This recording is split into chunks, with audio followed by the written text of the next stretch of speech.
नमस्ते दोस्तों, बोलती बुक्स विद अंजलि चैनल पर आपका स्वागत है।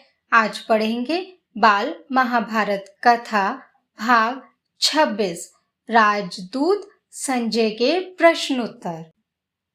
प्रश्न: कौरवों ने कितनी सेना एकत्र की? पांडवों ने कितनी सेना एकत्र की? उत्तर: कौरवों ने 11 अश्वहिणी सेना एकत्र की। पांडवों ने 7 अश्वहिणी सेना एकत्र की। कौरवों की सेना पांडवों की सेना से बड़ी थी। प्रश्न: युधिष्ठिर ने राजदूत बनाकर किसे हस्तिनापुर भेजा?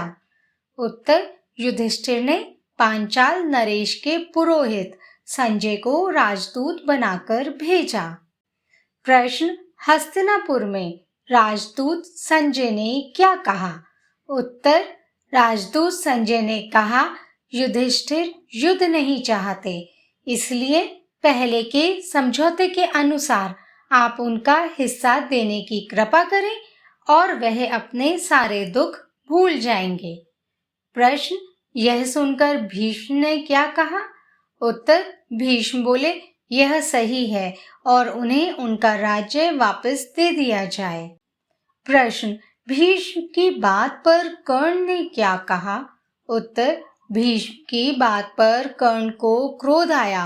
वह बोला, उन्होंने प्रतिज्ञा भंग की है, इसलिए फिर से 12 बरस के लिए वनवास भोगना पड़ेगा। प्रश्न: कर्ण के बीच में बात काटने पर भीष्म ने क्या कहा? उत्तर: भीष्म क्रोधित होकर बोले, राधा पुत्र, तुम बेकार की बातें कर रहे हो। यदि हम संधि नहीं करेंगे तो युद्ध छिड़ जाएगा। उसमें दुर्योधन आदि सबको पराजय का मुंह देखना पड़ेगा और मृत्यु के मुंह में जाना पड़ेगा। प्रश्न: धृतराष्ट्र ने संजय से क्या कहा? उत्तर: धृतराष्ट्र ने संजय को कहा कि वह पांडवों के पास जाएं। श्री कृष्ण, सात्यकी, विराट आदि राजाओं से कहना, मैंने सबकी कुशल पूछी है। वहां जाके मेरी ओर से युद्ध न होने की इच्छा बताओ। प्रश्न: संजय ने युधिष्ठिर की सभा में क्या कहा? उत्तर: सभा में संजय सबको प्रणाम करके बोले, धर्मराज महाराज धृतराष्ट्र ने आपकी कुशल पूछी है और कहा है कि वह युद्ध की बात नहीं करना चाहते। धृतराष्ट्र के पुत्र ना तो पिता की बात पर ध्यान देते हैं, ना भीष्म की सुनते हैं। प्रश्न: युधिष्ठिर ने संजय से क्या कहा? उत्तर: युधिष्ठिर बोले, संजय, मेरा संदेश हस्तिनापुर लेकर जाओ। कौरवों की राजसभा में जाकर महाराज धृतराष्ट्र को मेरी तरफ से प्रार्थना करना कि कम से कम हमें 5 गांव ही दे दें।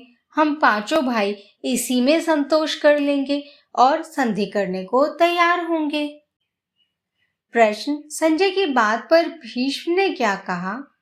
उत्तर: संजय की बात पर भीष्म दुर्योधन को समझाने के बाद धृतराष्ट्र से बोले, विराट नगर पर आक्रमण करते समय अर्जुन ने हमारा घमंड तोड़ा था, तब कर्ण वहीं तो था। गंधर्व दुर्योधन को कैद करके ले गए थे। उस समय कर्ण कहाँ छिप गया था? अर्जुन ने ही गंधर्वों को भगाकर दुर्योधन को उनकी कैद से छुड़ाया। कर्ण बार बार पांडवों को हराने और मारने का कहता है, पर उनके सामने कुछ नहीं करता है। तुम्हारा पुत्र उसी के कहे में चलता है और अपने नाश का कारण बनेगा। प्रश्न: धृतराष्ट्र ने दुर्योधन को क्या समझाया? उत्तर: धृतराष्ट्र ने कहा, बेटा भीष्म, पितामह जो कहते हैं वही करो। युद्ध ना होने दो, संधि कर लो। जब 5 गांव देने से ही युद्ध टल सकता है तो ऐसा ही करो। तुम्हारे पास तो फिर भी पूरा का पूरा राज्य रह जाएगा। प्रश्न: अपने पिता से दुर्योधन ने क्या कहा? उत्तर: दुर्योधन बोला, युधिष्ठिर हमारा सैन्य बल देखकर घबरा उठा है। इस कारण आधे राज्य की बात छोड़कर केवल 5 गांव मांग रहा है। मैं तो सुई की नोक के बराबर भी भूमि पांडवों को नहीं देना चाहता। अब फैसला युद्ध से ही होगा। प्रश्न: युधिष्ठिर ने श्री कृष्ण से क्या कहा?